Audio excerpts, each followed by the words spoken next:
আসসালামু আলাইকুম। আজকের ভিডিওটা এমন একটা বিষয় নিয়ে যা নিয়ে একসময় পুরো দেশে আন্দোলন হয়েছিল। বিশ্ববিদ্যালয়ের শিক্ষকরা রাস্তায় নেমে এসেছিলেন, ক্লাস বন্ধ হয়ে গিয়েছিল এবং শেষ পর্যন্ত সরকার এই সিদ্ধান্ত থেকে পিছু হটতে বাধ্য হয়েছিল। বিষয়টা হলো সর্বজনীন পেনশন স্কিম এবং তার একটা বিশেষ অংশ যার নাম প্রত্যয় স্কিম। আজকের ভিডিওতে আমরা জানব সর্বজনীন পেনশন স্কিম আসলে কি, প্রত্যয় স্কিম কেন চালু হয়েছিল, কেন তা নিয়ে এত বড় বিতর্ক তৈরি হলো এবং বর্তমানে এই পুরো ব্যবস্থার অবস্থা কি। ভিডিওটা একটু দীর্ঘ হবে, কিন্তু প্রতিটা তথ্যই তোমার জন্য গুরুত্বপূর্ণ, তাই শেষ পর্যন্ত দেখো। শুরুতেই লাইক বাটনে চাপ দিয়ে রাখো এবং চ্যানেলটা সাবস্ক্রাইব করে রাখো, যাতে এই বিষয়ে নতুন কোনো আপডেট আসলে সবার আগে জানতে পারো। প্রথমে চলো বুঝে নিই সর্বজনীন পেনশন স্কিম আসলে কি এবং কেন এটা চালু করা হয়েছিল। বাংলাদেশে দীর্ঘদিন ধরে কেবল সরকারি চাকরিজীবীরাই অবসরের পর নিয়মিত পেনশন সুবিধা পেতেন। কিন্তু দেশের মোট শ্রমশক্তির একটা বিশাল অংশ, যারা বেসরকারি খাতে কাজ করেন, স্বকর্মে নিযুক্ত আছেন বা কোনো প্রাতিষ্ঠানিক নিয়োগপত্র ছাড়াই কাজ করেন, তাদের জন্য কোনো পেনশন ব্যবস্থা ছিল না।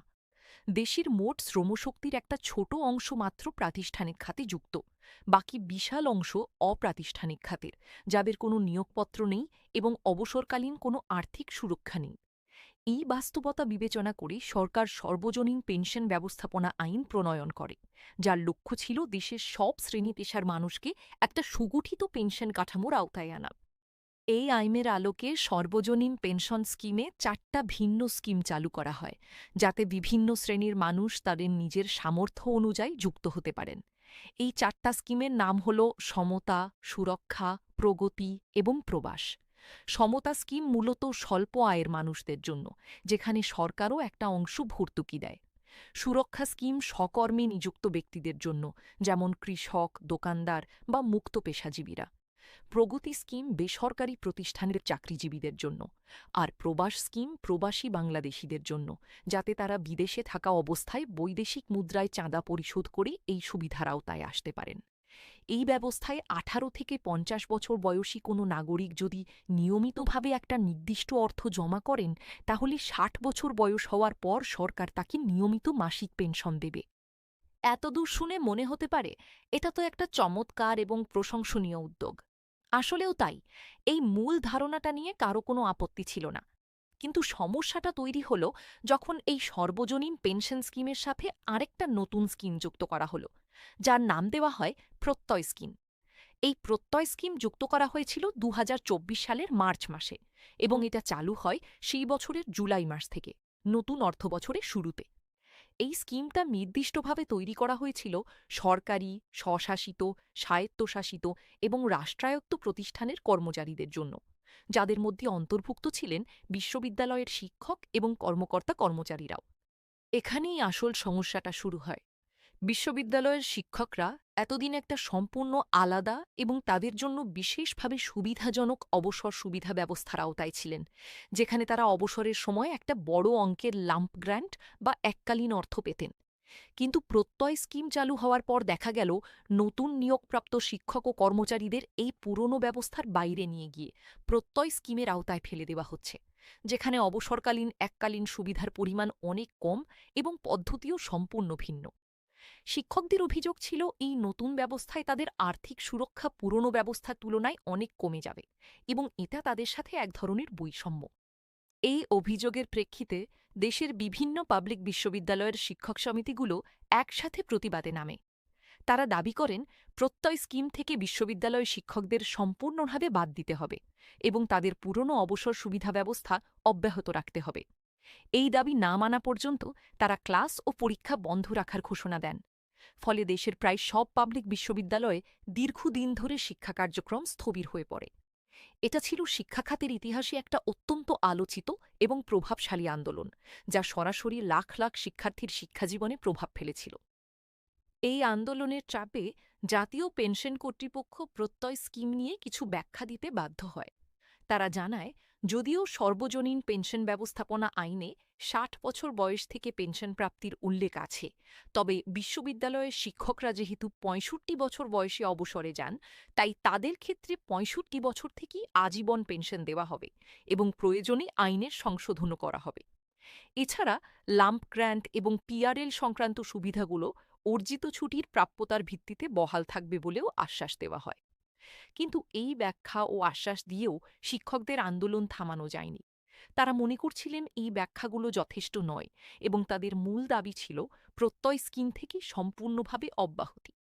আন্দোলন আরও তীব্র হতে থাকে এবং রাজনৈতিক পরিস্থিতিও তখন দেশে দ্রুত পরিবর্তন হতে থাকে। শেষ পর্যন্ত পরবর্তী সময়ে সরকার পরিবর্তনের পর জাতীয় পেনশন কর্তৃপক্ষ একটা বড় সিদ্ধান্ত নেয়। প্রত্যয় স্কিম সম্পূর্ণভাবে বাতিল করার ঘোষণা দেওয়া হয় এবং এই বিষয়ে একটা আনুষ্ঠানিক প্রজ্ঞাপনও জারি করা হয়। এখন প্রশ্ন হল, প্রত্যয় স্কিম বাতিল হওয়ার পর সর্বজনীন পেনশন স্কিমের বাকি অংশের কি হল? এখানে একটা গুরুত্বপূর্ণ বিষয় বোঝা জরুরি। প্রত্যয় স্কিম বাতিল হওয়ার অর্থ এই নয় যে পুরো সর্বজনীন পেনশন ব্যবস্থাই বাতিল হয়ে গেছে, বরং সমতা, সুরক্ষা, প্রগতি এবং প্রবাস এই চারটা স্কিম এখনও পূর্ণাঙ্গভাবে চালু আছে এবং স্বাভাবিকভাবে কার্যক্রম চালিয়ে যাচ্ছে। কেবল সরকারি ও স্বায়ত্তশাসিত প্রতিষ্ঠানের কর্মচারীদের জন্য নির্ধারিত সেই বিশেষ প্রত্যয় স্কিমটাই বাতিল করা হয়েছে, যেটা নিয়ে মূল বিতর্ক তৈরি হয়েছিল। এখন চলো দেখি বর্তমানে সর্বজনীন পেনশন স্কিমের প্রকৃত অবস্থা কেমন। জাতীয় পেনশন কর্তৃপক্ষের সর্বশেষ তথ্য অনুযায়ী এই চারটা স্কিমে এখন পর্যন্ত মোট ৩,৭৮,০০০-এর বেশি মানুষ নিবন্ধন করেছেন। এই সংখ্যাটা ধীরে ধীরে বাড়ছে, যদিও দেশের বিশাল জনসংখ্যার তুলনায় এটা এখনও অনেক কম। চাঁদাদাতাদের জমা করা অর্থের ওপর সরকার নিয়মিত মুনাফা প্রদান করছে এবং সাম্প্রতিক অর্থবছরে সর্বোচ্চ মুনাফা প্রাপ্তির হার ছিল প্রায় 11.৫%, যা একটা সঞ্চয় স্কিম হিসেবে তুলনামূলকভাবে আকর্ষণীয় বলে মনে করা হচ্ছে।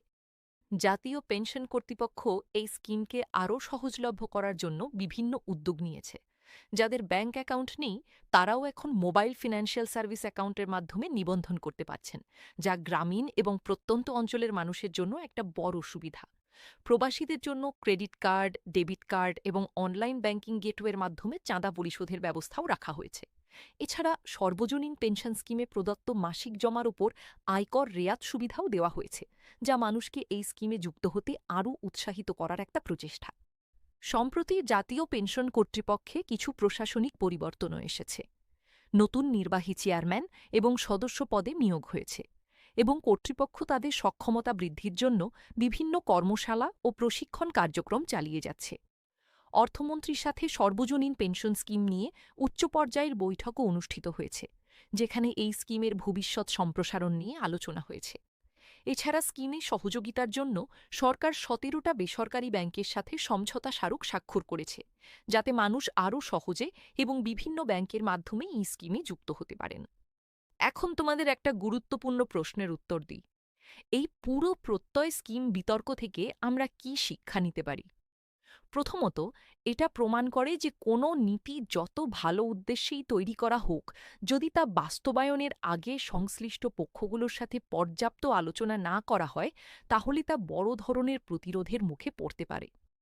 দ্বিতীয়ত, এটা দেখায় যে সরকারি সিদ্ধান্তগুলো সবসময় চূড়ান্ত নয়। জনগণের সংগঠিত প্রতিবাদ এবং যুক্তিসঙ্গত দাবি সরকারকে তার সিদ্ধান্ত পুনর্বিবেচনা করতে বাধ্য করতে পারে। তৃতীয়ত, এটা থেকে বোঝা যায় পেনশন বা অবসর সুবিধার মতো বিষয়গুলো মানুষের জীবনের সাথে এত গভীরভাবে জড়িত যে এই ধরনের পরিবর্তন আনতে হলে অনেক বেশি সতর্কতা এবং স্বচ্ছতার প্রয়োজন হয়। এখন আরেকটা গুরুত্বপূর্ণ বিষয় নিয়ে কথা বলি, যা আমাদের আগের একটা ভিডিওতেও উঠে এসেছিল। নবম পে স্কেলের সাথে সম্পর্কিত প্রতিবেদনে উল্লেখ আছে, যাদের মাসিক পেনশন ২০,০০০ টাকার নিচে, তাদের পেনশন ১০০% পর্যন্ত বৃদ্ধি করার সুপারিশ করা হয়েছে।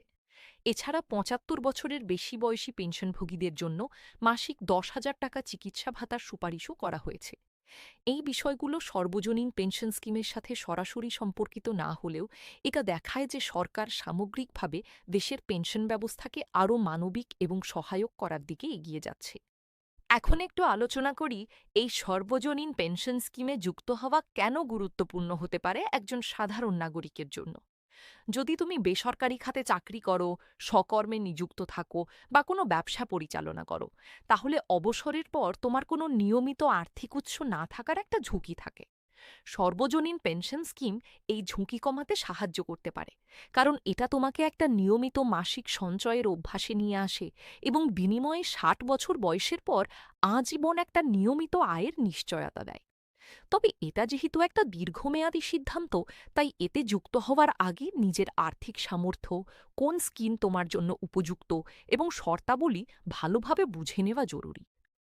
যদি তুমি এই স্কিমে যুক্ত হওয়ার কথা ভাবো, তাহলে জাতীয় পেনশন কর্তৃপক্ষের অফিসিয়াল ওয়েবসাইটে গিয়ে বিস্তারিত তথ্য দেখে নিতে পারো, অথবা তাদের হেল্প ডেস্ক নম্বরে যোগাযোগ করে নিজের প্রশ্নের উত্তর জেনে নিতে পারো। যে কোনো আর্থিক সিদ্ধান্তের আগে সবসময় সরকারি অফিসিয়াল সূত্র থেকে তথ্য যাচাই করে নেওয়া বুদ্ধিমানের কাজ, কারণ এই ধরনের জনপ্রিয় বিষয় নিয়ে অনেক সময় ভুল বা অসম্পূর্ণ তথ্য ছড়িয়ে পড়ে। এখন তোমাদের জন্য কয়েকটা সাধারণ জিজ্ঞাসার উত্তর দিয়ে দিই। প্রথম প্রশ্ন, প্রত্যয় স্কিম বাতিল হওয়ার পর কি যারা আগে এই স্কিমে যুক্ত হয়েছিলেন তারা কোনো সমস্যায় পড়বেন? এই বিষয়ে সুনির্দিষ্ট সিদ্ধান্ত জাতীয় পেনশন কর্তৃপক্ষের সরকারি প্রজ্ঞাপনেই উল্লেখ থাকে, তাই এই বিষয়ে সঠিক তথ্যের জন্য কর্তৃপক্ষের অফিসিয়াল ঘোষণা দেখে নেওয়া উচিত। দ্বিতীয় প্রশ্ন, সাধারণ মানুষ কি এখনও সর্বজনীন পেনশন স্কিমে যুক্ত হতে পারবেন? উত্তর হল হ্যাঁ। সমতা, সুরক্ষা, প্রগতি এবং প্রবাস, এই 4টা স্কিমে নিবন্ধন কার্যক্রম স্বাভাবিকভাবেই চলমান আছে। তৃতীয় প্রশ্ন, এই স্কিমে জমা করা টাকার উপর কি কোনো ঝুঁকি আছে? যেহেতু এটা সরকার পরিচালিত একটা ব্যবস্থা এবং সরকারি ট্রেজারির সাথে সংযুক্ত, তাই এটাকে তুলনামূলকভাবে নিরাপদ একটা সঞ্চয় ব্যবস্থা বলে মনে করা হয়। তবে প্রতিটা আর্থিক সিদ্ধান্তের ক্ষেত্রেই নিজের পরিস্থিতি বিবেচনা করে সিদ্ধান্ত নেওয়া উচিত। সবশেষে বলি, সর্বজনীন পেনশন স্কিম এবং প্রত্যয় স্কিমের এই পুরো ঘটনা প্রবাহ আমাদের দেখিয়ে দেয় একটা দেশের নীতি নির্ধারণ প্রক্রিয়া কতটা জটিল এবং বহুমাত্রিক হতে পারে। একদিকে দেশের বিশাল অংশের মানুষকে আর্থিক সুরক্ষার আওতায় আনার একটা মহৎ উদ্দেশ্য ছিল, অন্যদিকে এর বাস্তবায়ন পদ্ধতিতে কিছু ত্রুটির কারণে একটা বড় অংশের মানুষ ক্ষতিগ্রস্ত হওয়ার আশঙ্কায় প্রতিবাদে নেমেছিলেন। শেষ পর্যন্ত জনগণের প্রতিবাদের মুখে সরকার সংশোধনের পথে হেঁটেছে, যা একটা গণতান্ত্রিক প্রক্রিয়ার সুস্থ উদাহরণ বলেই বিবেচনা করা যায়।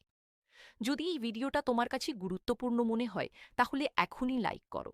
কমেন্টে জানিয়ে দাও তুমি সর্বজনীন পেনশন স্কিমে যুক্ত হয়েছ কিনা বা যুক্ত হওয়ার কথা ভাবছ কিনা। তোমার পরিচিত কারো সাথে এই ভিডিওটা শেয়ার করো, যাতে তাঁরাও এই পেনশন ব্যবস্থা সম্পর্কে সঠিক তথ্য জানতে পারেন।